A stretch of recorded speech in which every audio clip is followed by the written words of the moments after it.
Hey, before we talk about the update, I do want to say that I've made a very similar video, and maybe you should go watch that one if you don't want to watch this one. In the other video, I went into a bit more in depth and I glazed Kuro a bit more. And for this one, it's just going to be an update to see how much rewards and stuff like that. But there's not going to be a lot of changes or anything. We're just going to talk about the rewards, the characters that's going to be in all these banners, and some of the weapons that's going to be in there. Anyway, let's get to it. 29 knocks. We're going to make this as quick as possible, okay? Not going to stall too much. Limited rewards. This is the main event, some no adventure event right here. They're gonna give us about 1,200. It's a combination of the rewards, and 400 is gonna be permanent rewards, 400 asteroids. Let it be known that the weapon here is Somnoy Angkor. It's an event weapon. So that means it is a weapon, not just a projection or a skin cosmetic such as that. And they are kind of doing the same thing as Genshin Impact, how you can basically refine the Summoner Anchor, the weapon itself, into rank 5, which is nice. I always mention this in Kuro games whenever I give criticism, is that they should just follow everything what the Genshin Impact team did. And since this game have a lot of inspiration from that game alone, they might as well go all in, right? Like for example, the characters, if you level up characters, they give like a standard pulls, and that is something good. And right now they're going the right path. Summoning Anchor, the weapon itself, will be in rank 5 if you play this event. So that's kind of nice. Let's get to this. Gifts of Fleeting Dreams. Now, I have a problem with this because they didn't really make any changes. As you can see, Lustrous Tide is still here. This is the standard banner pool. And that sucks. I always think that if you want to give something as a 7-day login event, might as well do a limited banners only. Because ZZZ, Zenless Zero, they did it every single patch. They do the same thing. Much like Wuthering Waves, they also did like a traditional, every time there's a new patch, they give like a 7-day login and there's a 10 pools. But in Zenless Zero, they only give limited pools. Again, games needs to be compared so they can learn from each other. Death of Illusive Realm. Now it is great that Death of Illusive Realm is back. I'm really excited. I've heard that it's gonna be permanent. I've seen a bunch of people talking about it. This time it's gonna be permanent. But who knows? Who knows if it's gonna be permanent or not? Because as you can see right here, version 1.4 update until 2025. Until next year. So that is like what, 2 months in a way? I mean, who knows? I really hope it's gonna be permanent, and then next patch we're gonna have like a more Illusive Realm as well. It's nice. And reward overview, we are gonna be getting the Phantom Inferno Rider, the blue Inferno Rider, which is nice. I like the colors. I really want to change the Echo skin to this one. Astra is 1000, pretty classic of Illusive Realm. And for those who always didn't bother finishing the Illusive Realm, this time you might want to do that because you probably need to claim this reward through points. All this skin, all this invisible skin for your weapons. This looks great. This thing will probably be good looking in all of the characters' outfits. So that is just nice. And if you miss the chance to get this, I don't know what to tell you.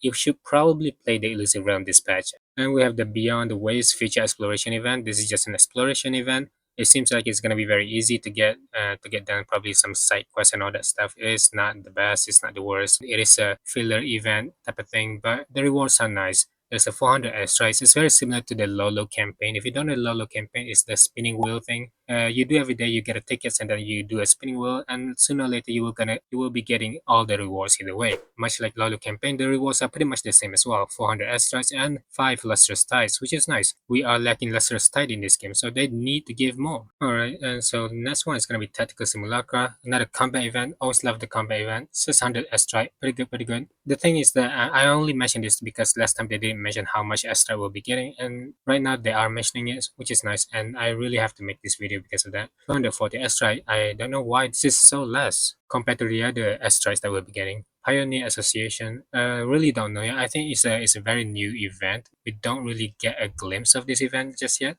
I'm assuming it's just another, quest. Like it's just doing some filler quests and then you get a bunch of rewards out of it. Not much, not much to talk about. But we will see. I just want to talk about the characters as well. Pincer Maneuver Warriors. Alright. 300 airstrikes. Not so bad. Same thing as the last one. Oh no, we have two. Pincer Maneuver Warriors 1 and Pincer Maneuver Warriors 2. 600 airstrikes, which is nice. This is also going to be a very new event. As you can see in Pincer Maneuver Warriors, challenge waves of powerful enemies by controlling two teams with special buffs. So you're going to need two teams in this combat event. This is a combat event, by the way. So that's kind of nice. Limited time double. I'm not gonna talk about this. We'll talk about it. We'll talk about it in the last video already. So let's get to the characters. Ah yes, Camellia, and What I'm disappointed in this is that Danjin isn't Camellia's banner. Oh man, I really didn't like this because they're both DPS, and I want my Danjin to be at C6. Like she's lacking a bit more damage. She is a pretty good DPS, and I won't be pulling for Camellia. I thought because I have Danjin, and I really want my Danjin to be at C6 S6 someday. Yeah, but maybe I'll do a couple pulls. I really don't know. I want the Danjin, and that's about it. My Yang Yang and Alto is already at S6.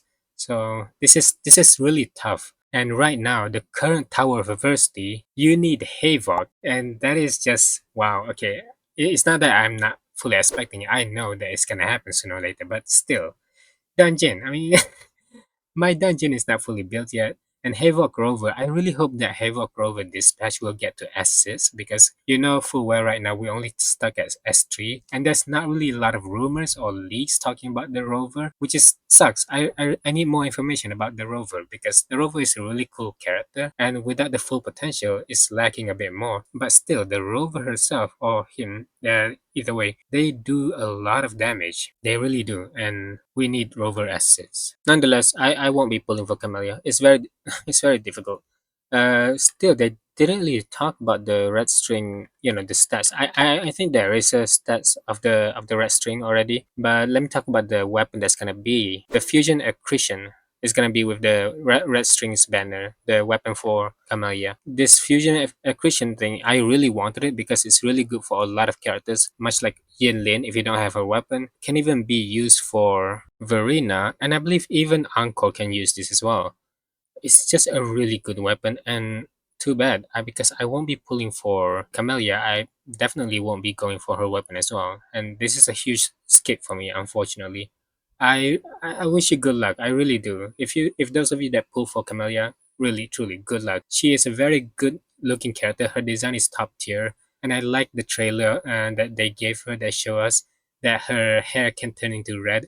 It looks absolutely amazing. So good luck for those who are pulling for her. And Yinlin is someone that I will be going for because we do have Lumi, the new character. And I like Lumi because of her exploration, skill. She can run really fast, and that's about it. I like exploration. I like games that focus a lot on exploration.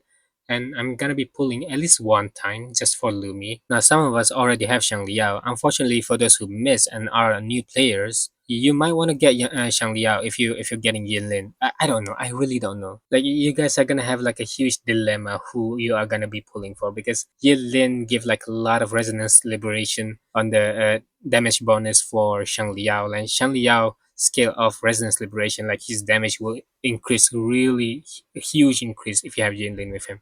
So like you know you know what you're gonna do. If you like the design of the character, pull for them. I always go for the characters designs and all that instead of meta nowadays anyway. So play how you want to play, right? Now, String Master is going to be with Shang Liao's weapon, which is Verity's Handle, and they will have the same 4 stars. And these 4 stars, Jinzo, I'm interested in Jinzo because I am using Jinzo Keeper for Encore. As for the other weapons, Waning Redshift, I don't know if this is a sword or a broadblade. Either way, I'm not looking for a sword right now, or I'm not looking for Gauntlet. I believe most of the Gauntlet in this game currently is terrible. It's complete garbage. Same goes for the sword because we already have like a 5-star selector for the weapon, and we all choose the sword like because it gives crit rate buff instead of other weapons. And because how these games work, if you ever go to the Tower of Adversity, you can switch around the weapons between who want to use it for which team is going to be in the game in the Tower of Adversity. You can switch around the weapon, which is nice. The weapon is great, but like you have other weapons as well. Either way, if you want the 5-star weapon, go for it. You don't need to feel guilty pulling for the 5-star weapon in this game. You are guaranteed to have the 5-star weapon in this game. And even if you don't get the 5-star weapon, I'm sure you'll just be building pity, and that's okay in this game because sooner or later you will be getting a character that you want the weapons with. So not a bad idea to pull for the 5-star weapon. I always say go for the 5-star weapon if you have the 5-star characters in this game. Just in this game. Any other games like Hoyoverse games, Genshin Impact, even Zenless Zero, nah.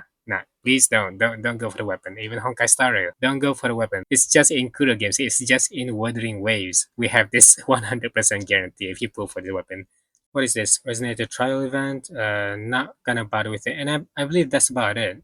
Oh no, Pioneer Podcast. What? Oh no, it's just the beta pass thing. Not much to talk about. Version 1.4 limited time bundles for those who pay to win. Go for it. It's up to you. Your money, your choice. And that's about it. I really like Wuthering Waves where they are going, especially with the Death of Illusive Realm. Death of Illusive Realm seems to be improving bit by bit every single patch. And I was really disappointed when they just removed the Death of Illusive Realm last time because it's such a great way to make your player base stay and play with the game. And there's just so many ways to have those characters that you use to improve their skill sets. Either way, I'm very excited with this the new patch. It looks really good. Just a very fun looking patch, and it's such a shame that I couldn't pull for Camellia. I mean, she looks great. I'm really committed to use Dungeon ever since the 1.0. I think her design is great, but because I haven't gotten her S6, I just keep on stalling. Maybe someday I'll get her. Maybe someday I'll get her S6, and and now she's with Camellia, and I don't know if I ever will be getting Dungeons S6 to be honest. But yeah, thank you for watching this video. See ya.